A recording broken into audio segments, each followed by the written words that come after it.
Thank you very much, everybody. Please, this is such an honor. This is please be seated. This is the first time we've been at the new and improved Rose Garden, and people are loving it. They're loving it like they've not loved a lot of things. We have the Presidential Walk of Fame, which you just saw, and that just opened, and we wanted to get it open for this occasion. We were hoping we were able to get outside, and the weather allowed us to. It was supposed to be a terrible rainy day. I was telling Erika, and God was watching, and he didn't want that for Charlie. He just didn't want that. So it's really beautiful. It couldn't be more beautiful.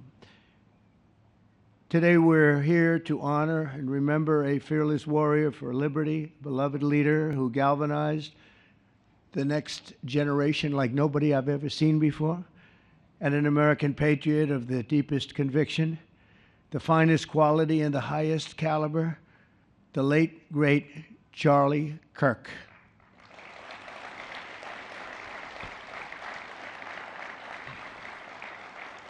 Five weeks ago, our nation was robbed of this extraordinary champion. He was a champion in every way. I got to know him so well. He didn't like losing, and he was able to fight people that were enemies, and he didn't necessarily love those enemies so much. You know, I heard he loved his enemies, and I said, wait a minute, is that the same Charlie that I know? I'm not sure, but I didn't want to get into it. But it was a horrible, heinous, demonic act of murder. He was assassinated in the prime of his life for boldly speaking the truth, for living his faith and relentlessly fighting for a better and stronger America. He loved this country. And that's why this afternoon it's my privilege to posthumously award Charles James Kirk our nation's highest civilian honor, the Presidential Medal of Freedom. Thank you.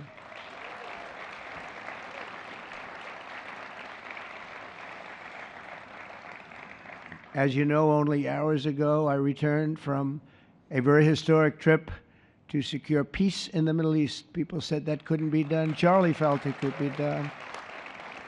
Charlie felt it could be done. Thank you. Thank you. Thank you very much. But I raced back halfway around the globe. I was going to call Erika and say, Erika, could you maybe move it to Friday? And I didn't have the courage to call. But you know why I didn't call? Because I heard today was Charlie's birthday. And I said, you know, that was a definite. And I said, we're going to have to forget about some of those very big, very rich countries that expected me to be there.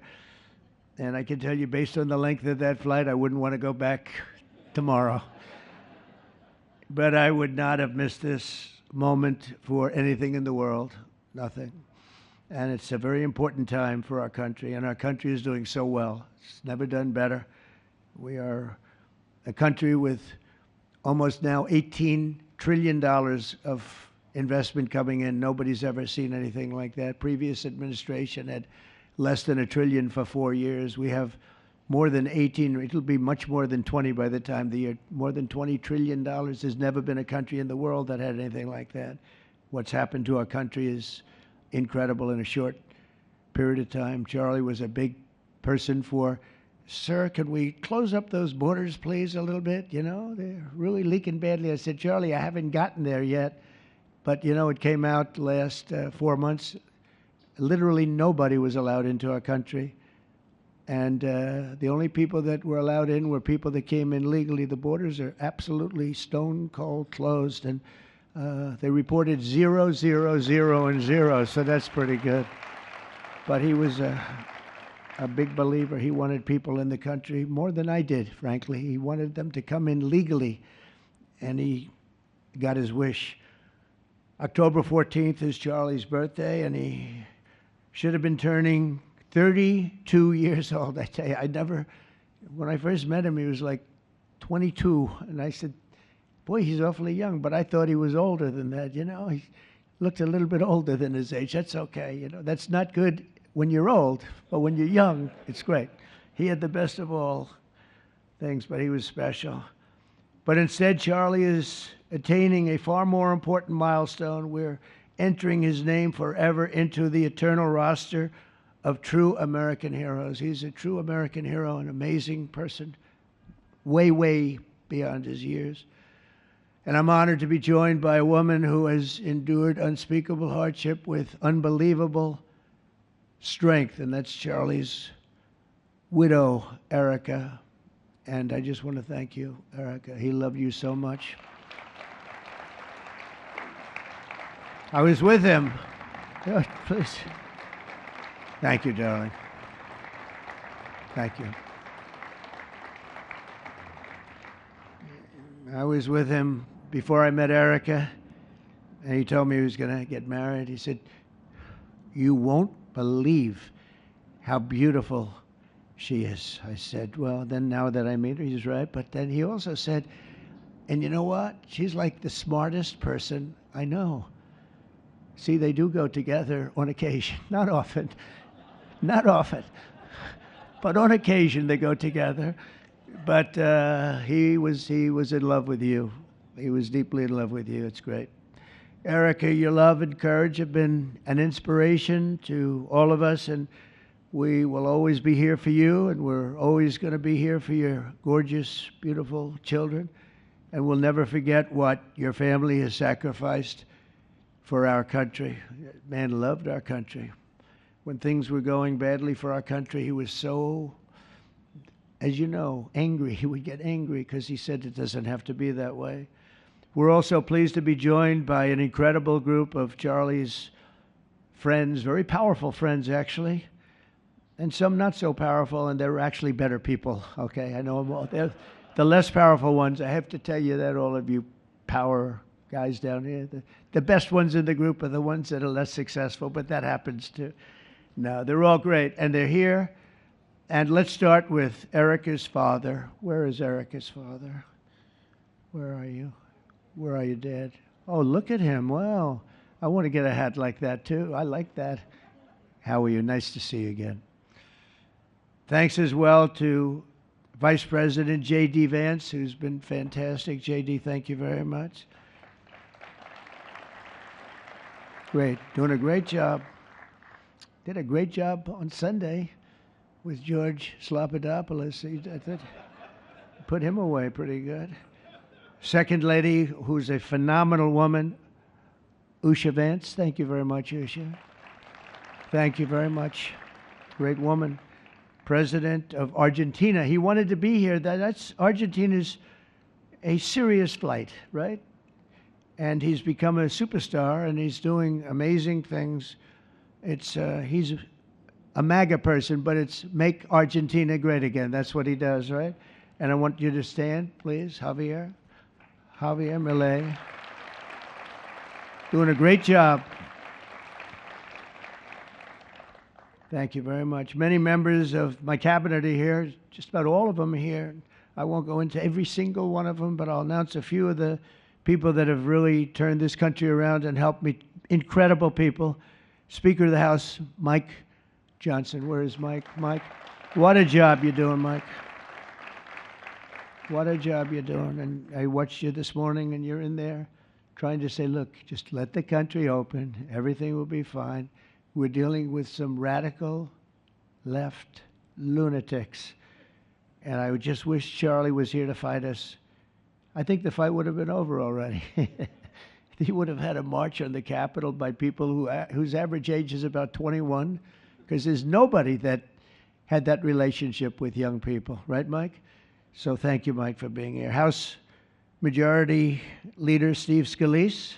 Steve, thank you very much. A brave guy and a friend. House Majority Whip, another terrific man, Tom Emmer. Thank you, Tom. Senate Majority Whip, John Barrasso. John, thank you very much. You have all these senators. I'm going to get in trouble. I'm not going to read all their names. I'll be reading all day. We'll be talking about Charlie in about 45 minutes from now. We can't do that. So all of the senators, there's so many of you. Thank you very much. I do want to thank Senator Thune for doing a terrific job. He's really been leading properly. Do you agree, Mike? The team, the two of these guys have been fantastic. So to Senator Thune, I want to thank you very much. Incredible job. I watched him this morning, and he was out there pounding them this morning on television, too. And John Barrasso, thank you for the work you've done, and congratulations on your success.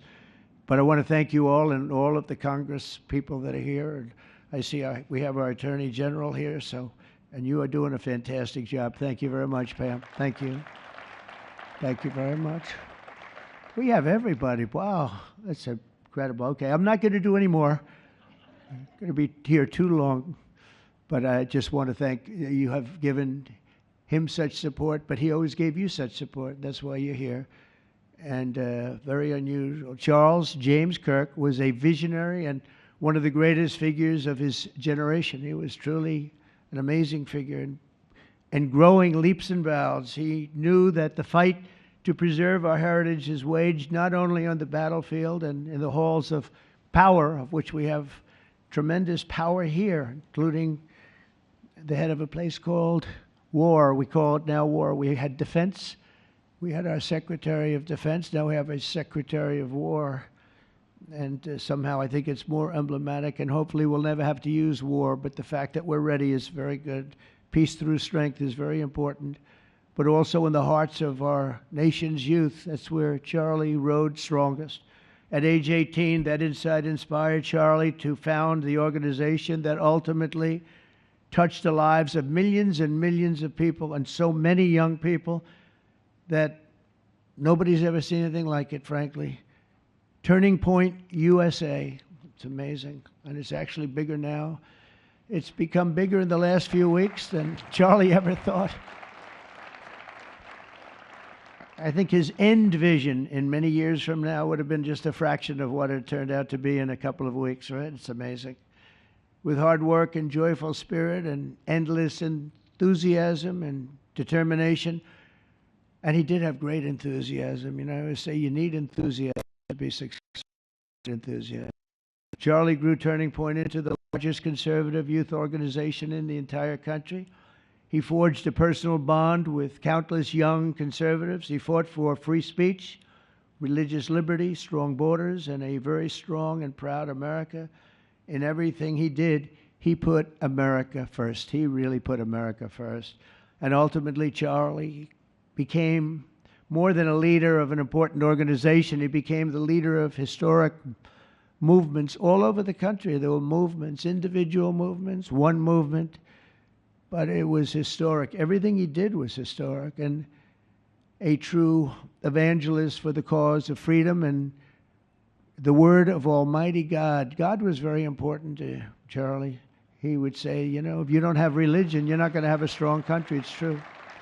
He was so wise beyond his years. You know, I talk to him sometimes and say, this guy is like a young guy.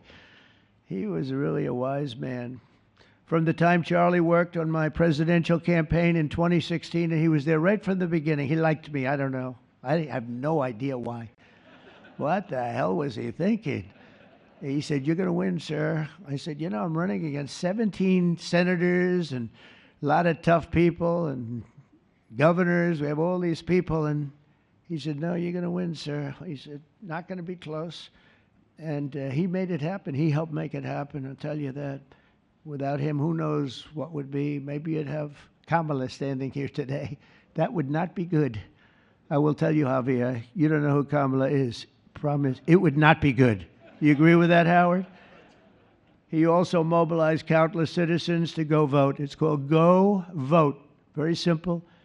And with his help in 2024, we won more young people than any Republican by far in the history of our country.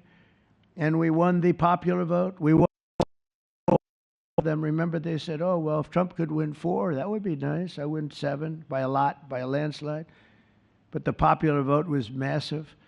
And we won the Electoral College. Remember, this would be very hard. I'd say 270. Well, we got 312 to 226. And then we won something called districts and councils and different things. But in one case, we won 2,750 to 525. That's the one where you see the map is almost entirely red, except they have a little blue line on one side and a little blue line, meaning New York and Los Angeles. I have a feeling that if the vote were 100%, we would have won that too. You want to know the truth. But he knew, and he knew very well, and he also understood honesty, and he was always concerned with honesty. We can lose as if the cheating gets so bad, and that's where we came up with a little phrase, too big to rig. We said, go out and vote. Just go out and vote. And we had that. Remember, we used to say that all the time because people would say, oh, they're going to win. We don't have to vote. Let's go to a movie. We'll come home and watch later. And he wasn't about that. So we come up to, with really together, we came up with that phrase, we got to make it too big. I never made a speech where I didn't say at the end, now look, the polls are showing good. Don't believe the polls. He said, we're going to make it, Susie, right? Too big to rig. So if you think we're going to win by a lot, doesn't matter. Pretend we're losing. You got to go out and vote. They voted. And at 9:02, the whole thing was over, right? 9:02. Remember they said, oh, this could go a few days. Well, it went a few minutes. 9:02. And he knew that. And I felt it, but he knew it. He knew it. I think he knew it more than anybody. But Charlie never missed an opportunity to remind us of the Judeo-Christian principles of our nation's founding or to share his deep Christian faith. In his final moments, Charlie testified to the greatness of America and to the glory of our Savior, with whom he now rests in heaven. And he is going to make heaven. I said, I'm not sure I can make it, but he's going to make it. He's there. He's looking down on us right now. It's so incredible. Look at this, how this turned out. This was supposed to be so dark and cloudy. Not dark and cloudy, is it? Look at that, how beautiful that is. There's no artist that can capture it as beautiful as it is today. Wow, it's amazing. As I said, on the day that he was assassinated, Charlie Kirk was a martyr for truth and for freedom. And from Socrates to think, and to St. Peter, from Abraham Lincoln to Martin Luther King, those who change history the most, and he really did, have always risked their lives for causes they were put on earth to defend. He was put on earth to do exactly what he was doing. He didn't want to waste time. He would have been a top student at any college in the country. I know the colleges well. He's smarter than the guys there. He was so smart. But he almost, I guess, didn't have the time. He knew what he wanted to do. It wasn't like, gee, I want to sit in the classroom for 4 years listening to people teach me liberal principles, because they were never going to teach him that anyway. But he didn't have the time. He really didn't have the time. But every time the enemies of goodness and virtue tried to silence the voice of righteous and noble leaders like Charlie, they failed. They seem to fail. Ultimately, they look like they're doing well, and then they end up failing, because the truth has been unrelenting over the years, over history. And people like Charlie, it's just they've got a power that others don't have, and very few people will ever have. So today, like those martyrs before him, Charlie's voice, his message, and his legacy are stronger and greater than ever before. They are greater than ever before. Look, this is a horrible event, but it brought out the greatness of Charlie. Nothing could have ever supplanted this. It's incredible, the way people are talking about him. And with great love. I mean, I read so many stories about some of the enemies, but I watch the enemies, and it's hard for them to speak badly about him because they just don't. And then you do have people in the days since Charlie's killing, we've seen exactly why our country so dearly needed his example. We've watched legions of far-left radicals resort to desperate acts of violence and terror because they know that their ideas and arguments are persuading no one. They know that they're failing. They have the devil's ideology, and they're failing, and they know it. They feel it, and they become violent. They seem to become very violent on the left. They've rammed vehicles into federal law enforcement, fired sniper rifles at ICE agents, and me, you know. But I made a turn at a good time. I made a turn at a good time. I turned to the right. Charlie couldn't believe it, actually. He said, how the hell did you make that turn? I said, I don't know. But fired rifles and threaten the lives of our Supreme Court justices, our great justices. They have to be protected. We just issued a lot of money, $60 million, to protect the Supreme Court justices. Very important. We can't let anything happen. In places of worship, we're protecting our people. We've seen that a candidate for Attorney General in Virginia boasted that he would want to see the Republican legislature, a legislator in Virginia, shot in the head and to see his children murdered. He actually said this. And now he continues to run for office, and most people continue to back him, but he said he wants his man shot. He said shot in the head and to see his children murdered. And they keep running. Pretty amazing, right? That's a bad one. Let's see how that turns out, but that's a really bad one. Nobody's heard that one before. Especially in the wake of Charlie's assassination, our country must have absolutely no tolerance for this radical left violence, extremism, and terror. We're done with the angry mobs, and we're not going to let our cities be unsafe. We're going to make sure our cities are safe. When you have Chicago, where they had 4,000 people murdered over a very short period of time, 4,000 people, and then we have a governor stand up and say, oh, things are going swimmingly. No, they're not. We're going to make Chicago safe, just like we're going to make, look what we did in D.C. It's so nice that we started here, because this was one of the most violent places in the United States. It'd be dangerous to be right out here. But you couldn't go to a restaurant. The restaurants were all dying. The whole place was dying. You'd have these gorgeous, look at the Washington Monument over there. You'd have these gorgeous buildings and monuments and structures. And people were afraid to leave their apartment. They were afraid to go to work. They'd get into an Uber, and they'd feel safe, and then the Uber would be attacked. They thought they made it, and then the Uber was attacked on the trip in. But we've done a great job, and now it's considered a totally safe city. We haven't had problems.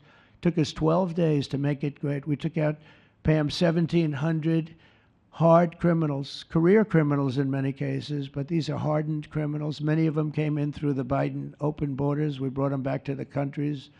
And a couple were so violent that we put them in jail. We don't want to take a chance that they could get back in, because no matter how good we do, somebody can sneak in. They were so violent and so bad.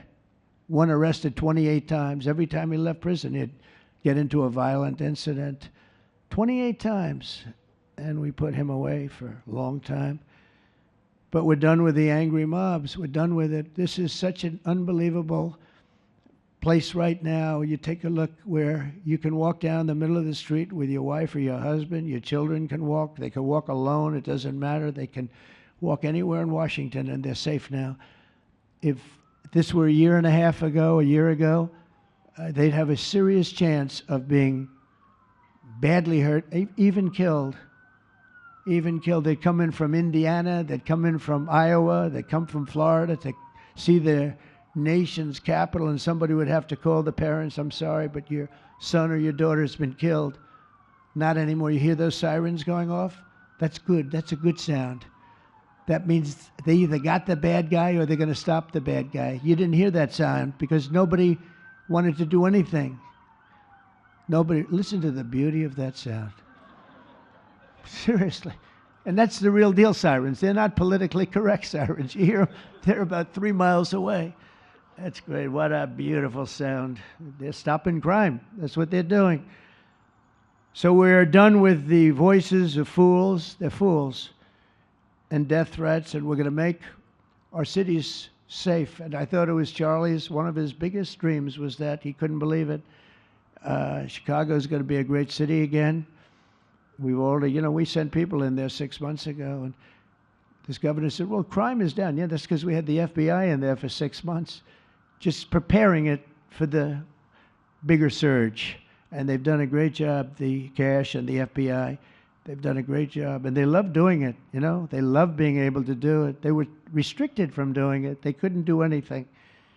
And now they're totally unrestricted. All they have to do is stop crime, and they're doing it. By the way, Memphis, as you know, you heard they went in about a week ago, one of the most dangerous places in the country, really in the world. It's not just the country. They have very few cities that would compare to some of these cities. You go to Afghanistan, you say, oh, that's unsafe. Well, The crime numbers are much better than the crime numbers in places that we have. So Memphis, I understand, is doing unbelievably in 1 week. It's like a different place. And this took 12 days, and then after that, we just perfected it. But after 12 days, we had good safety here. After 1 month, it's like, it's really amazing. And by the way, restaurants are booming. Restaurants are opening up. The big problem we have, you can't get into a restaurant in D.C. anymore.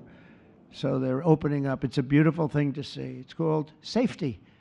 It's called law enforcement and letting them do their job. And that's why I said last month that I have directed the Attorney General and the Department of Homeland Security to confront the very real threat of left-wing terrorism in our country. It's a real threat. Not when you confront it, it's not, because they're not brave people. In fact, they're cowards. When you confront them, they immediately fold. You have to see them fold. You have to see them crying. They fold. But it includes dismantling the networks that fund them and finance them, and we're finding out who those networks are. We already know quite a few of them.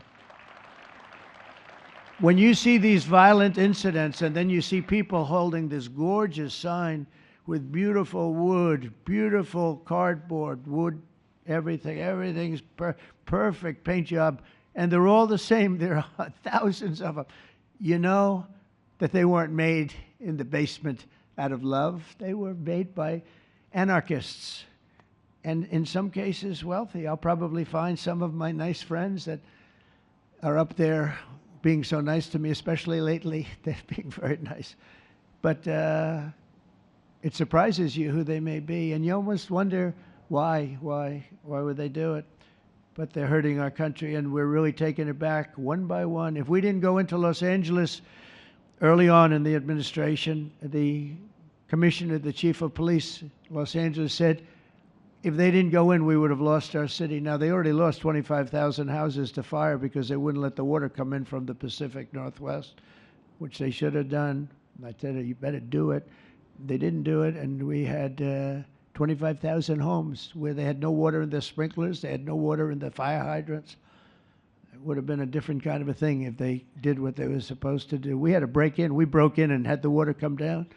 They said for the environment, great, they lost 25,000 houses.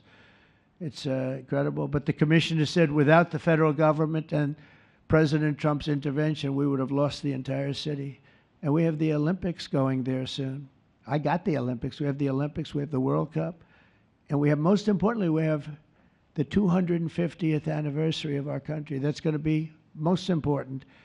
And all of these things are happening. And we're going to have safe cities. We're going to have very, very safe cities. So 1 month after Charlie's death, we still feel the terrible shock and the pain of his loss, like just about nobody I can think of. Charlie Kirk was one of a kind. He was unstoppable. And he really was. Boy, when he had an idea in his head, he would call me, sir, please, you haven't done it yet. I said, Charlie, relax. Just relax. He didn't relax. He'd call me the next day again. It got it done. But he was like indomitable and always will be. He's really irreplaceable. Nobody can replace him. But they're going to do great. But you can't replace that kind of person and that kind of talent, frankly. The word talent is an important word, but that kind of talent. So we hold his memory in our hearts forever. Every single day of this administration, we will continue to carry out the mission for which he lived, and he really did. He lived for this country. He lived for his wife and his family, but he lived for this country too. In Charlie's honor, we will continue like we have been to fight, fight, fight, and to win, win, win. We're going to win so much.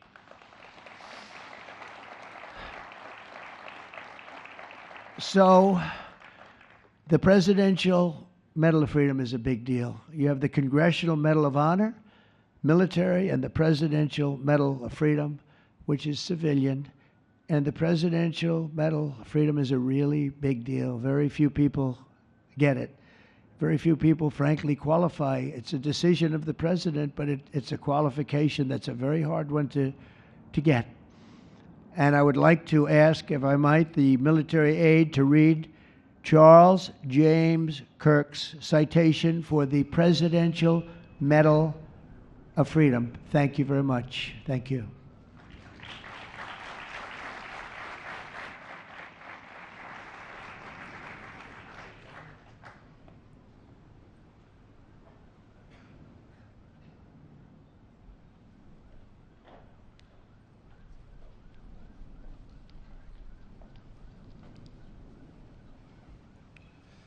The Presidential Medal of Freedom is awarded to Charles James Kirk. Accepting on behalf of Charlie is his wife, Mrs. Erika Kirk. Charlie Kirk was one of the most influential American political figures of his generation. At just 18 years old, he founded Turning Point USA and grew it into the largest conservative youth organization in the nation. For over a decade, he tirelessly traveled the country leading a movement to restore respect for our founding principles, reawaken our national identity, and inspire a renewed spirit of religious devotion. He was one of the great debaters and communicators of his time. Despite receiving repeated threats, he remained undeterred and modeled courage, logic, humor, and grace to the next generation. On September 10th, 2025, at age 31, Charlie Kirk was assassinated while addressing a group of students. The United States honors him as a martyr for truth and freedom.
Thank you, Mr. President, for honoring my husband in such a profound and meaningful way. And thank you for making this event a priority amid the peace process in the Middle East. Thank you. Very grateful. Charlie always admired your commitment to freedom, and that's something that both of you shared. So thank you. Your support of our family and the work that Charlie devoted his life to will be something I cherish forever, so thank you. To our gracious First Lady in her office for making this event possible, thank you as well. It's beautiful. To Vice President and the lovely Usha fans, your friendship has been an unbelievable encouragement. Thank you. And to all our friends and family that are here and watching from all around the world, thank you for loving us. Thank you for praying for us and for believing in what Charlie believed in. And to our Turning Point USA staff and the Charlie Kirk Show staff, we love you more than you could ever know. And to the Turning Point USA chapters that are watching all across America right now, you are the heartbeat of this future and of this movement. Everything that Charlie built, you guys are the legacy holders of that. You are living proof that his mission did not die with him. It lives through you. And Charlie always said the next generation will decide whether freedom endures. And because of you, I know that freedom will endure. It will.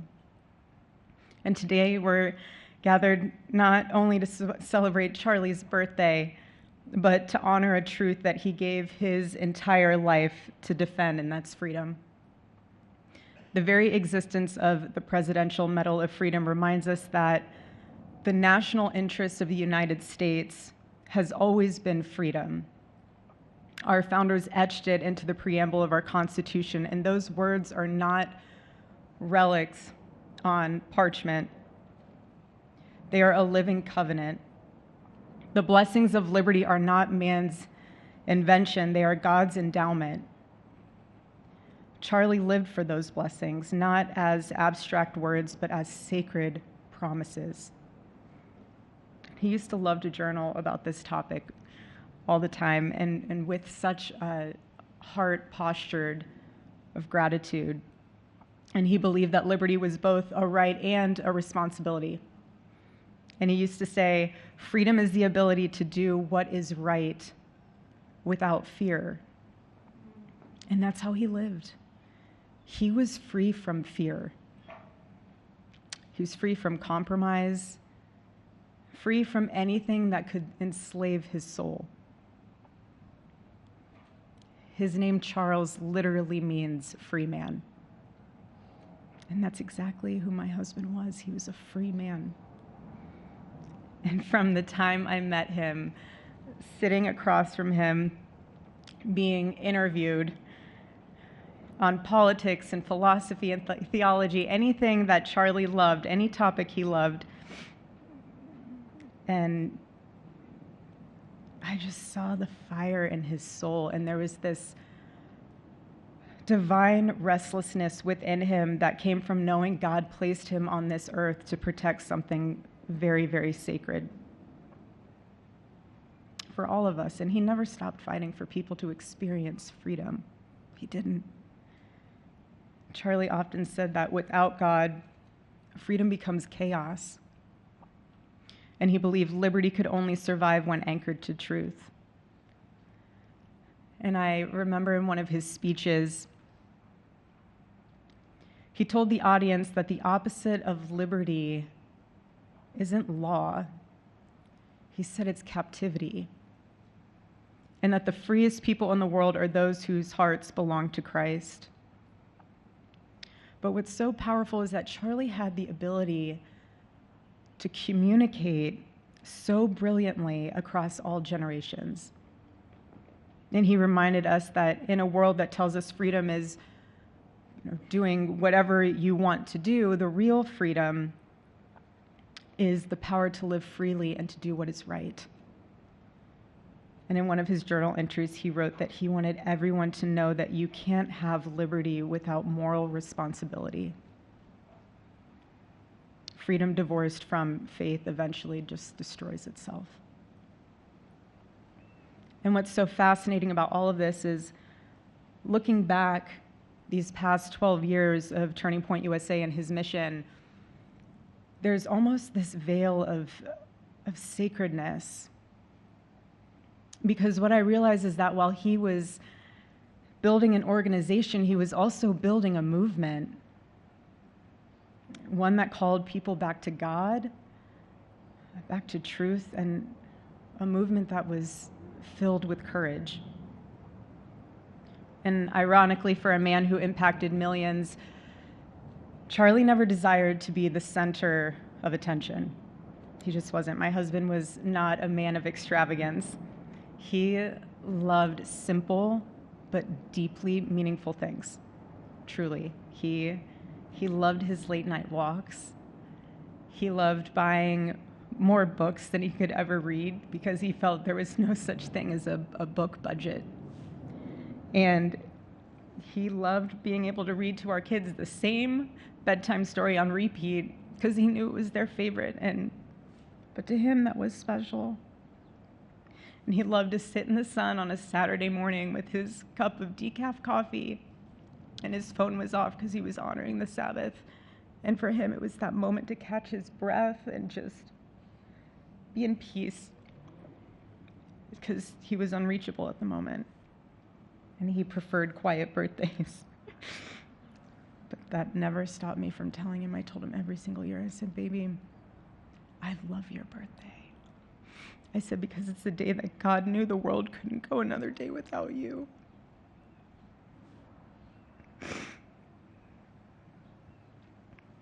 And so the rhythm of our usual birthday celebration for him was mint ice cream, mint chocolate chip ice cream. He only had it twice a year, on his birthday and 4th of July. It's just, and then after that, it was back to work as usual. But last year, his one birthday wish was to see the Oregon Ducks play the Ohio State. And they won. Oregon won that night. And it was by far one of the most memorable nights of his birthday experience of his life until today. And so, honestly, President Trump, I have spent 7.5 years trying to find the perfect birthday gift for Charlie. And it's so difficult. And those of you that have spouses or loved ones, you know how difficult it is sometimes to buy a gift for someone that you love, because he wasn't a materialistic man, so that also did not help. But now I can say with confidence, Mr. President, that you have given him the best birthday gift he could ever have. Thank you.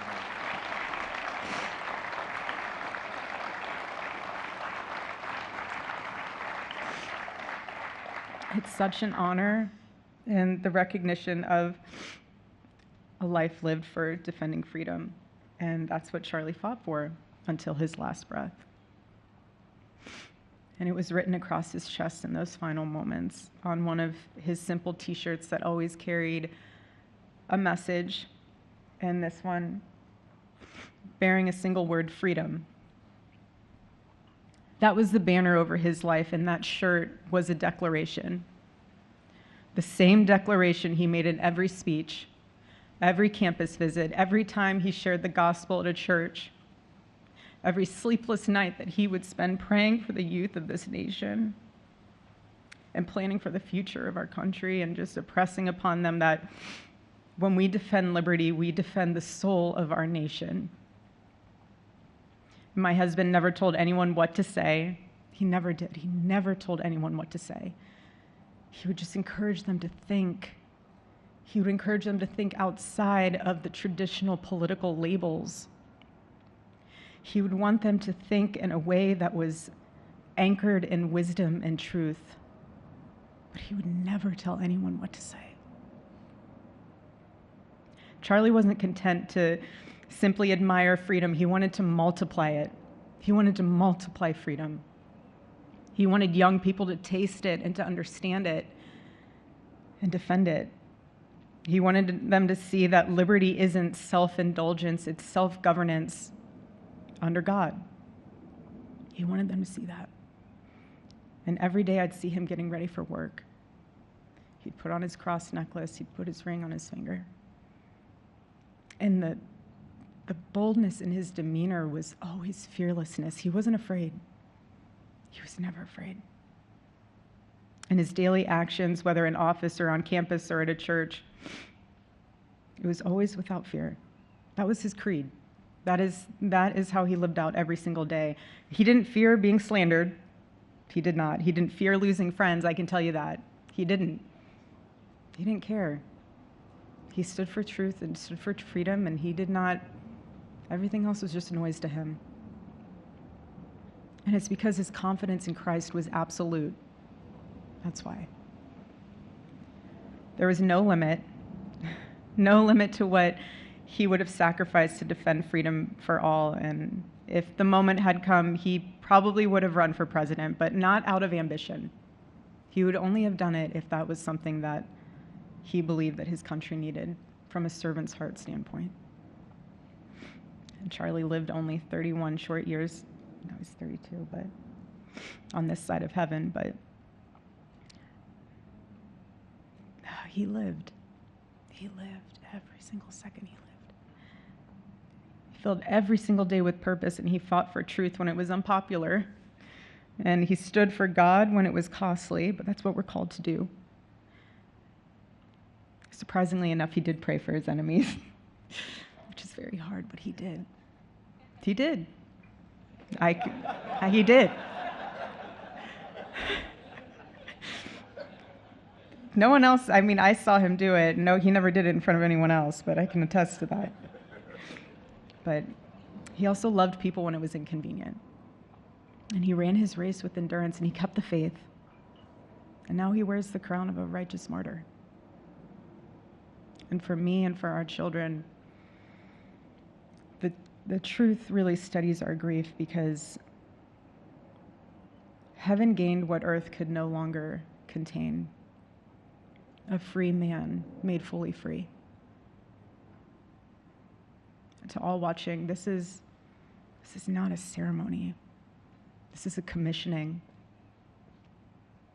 And my message is simple. I want you to be the embodiment of this medal. I do. I want you to free yourself from fear. I want you to stand courageously in the truth. Listen for the still, small voice of God. And remember that while freedom is inherited in this country, each of us must be intentional stewards every single day. God began a mighty work through my husband, and I intend to see it through. And the torch is in our hands now. It's in mine, it's in yours, it's in all of yours, it's in all the students with Turning Point USA. And before I close, I'll share with you that I asked our daughter what she would like to say to Daddy for his birthday. Excuse me.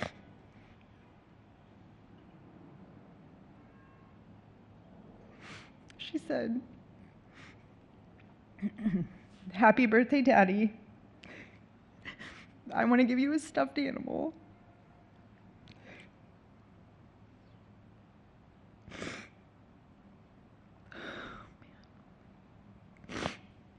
I want you to eat a cupcake with ice cream, and I want you to go have a birthday surprise. I love you," is what she said.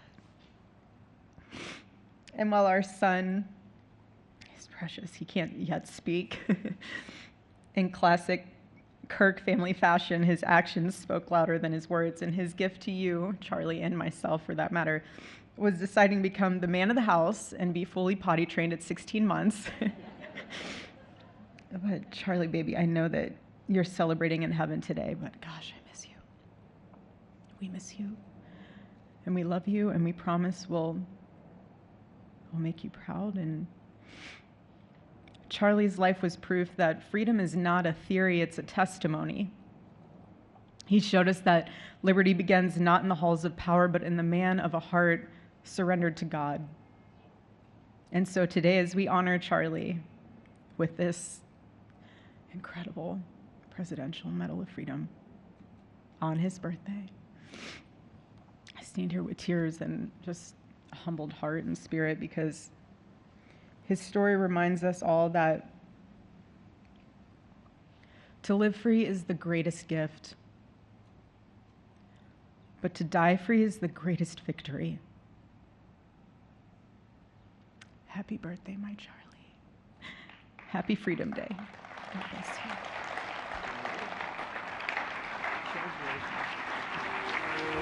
you.